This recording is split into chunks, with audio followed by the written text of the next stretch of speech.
This morning, just leading up to this game, did you have any conversations with Darko leading up to this? Just what would you share about, it's a close friend, but kind of crossing into the competitive lines now? Yeah, no, he and I have been in touch last couple of days, obviously throughout the holidays with our back-to-back. Obviously, wish we could have grabbed a bite to eat the night before the game. I'll see him here in a few minutes, hopefully before the game, and catch up. Just probably not even talk basketball, just talk about life, family, how they're doing, his wife and his son. But keep all that kind of private, but obviously very excited just to embrace him and congratulate him on what he's been doing so far in his first year. He's got his team playing really well, how he's instilling his program offensively, system, adapting to new personnel. He's doing a phenomenal job. Obviously we talked at length yesterday about the impact he's made on me in this program.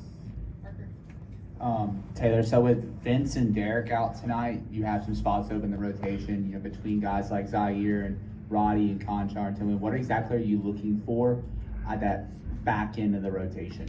Biggest thing is coming in just, with a winning play mentality. Obviously, all those guys are going to potentially have an opportunity tonight. We'll see where the game goes. I've been playing 10, but last couple of games playing 9. So, obviously, with Derek out, where's that lead, playmaking going to come from? With Dez, Marcus, more lean into that a little bit.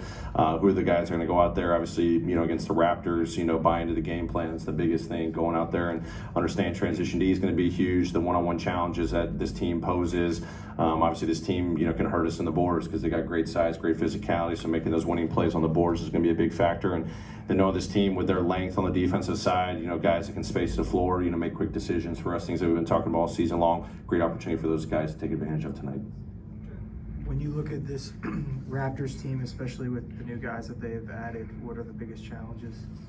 Well, I think it's only been a game, but just the dynamic ability that Quickly and Barrett provide, obviously from the guard, wing positions, obviously Barnes and Siakam are the focal points of the team. Those guys have shown tremendous growth in the last couple of years, especially Barnes, just, year after year right now with the three-point shooting ability. Those guys are lead playmakers, but the dynamic ability Quickly poses in transition, early threes. He's got a really good mid-range game, good floater game, can break you down with a, really good crossover and handle.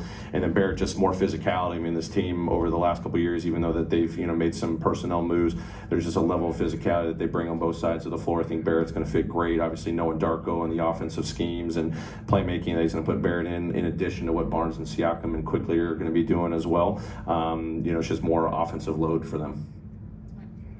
Going back, Darko again spent a lot of time with you over the years. What do you notice in particular with Toronto's schemes, offense, defense, that are similar to what you do here? I think one of the biggest things is the spacing and the pace of play that they're trying to get to. Obviously, they've shifted things around, but Schroeder being a guy that can play fast, Quickly can play fast, but then obviously the versatility to have Barnes and Siakam, multiple guys that can bring the ball.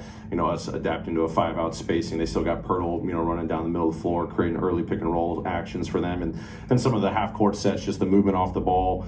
Trying to create space for Siakam and Barnes. Obviously we've played through Jaren, at the big position, but obviously we lean into a lot with Ja and Dez, so different personnel for sure. But he put those guys in great ISO situations, but with their pick and roll combinations, trying to create the right slashing and movement off the ball, so they can still get their paint scores. Because I think in the last 5 they're doing a great job, top 5 in both categories, paint and 3.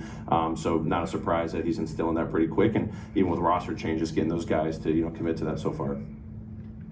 Great, thanks everyone, appreciate it.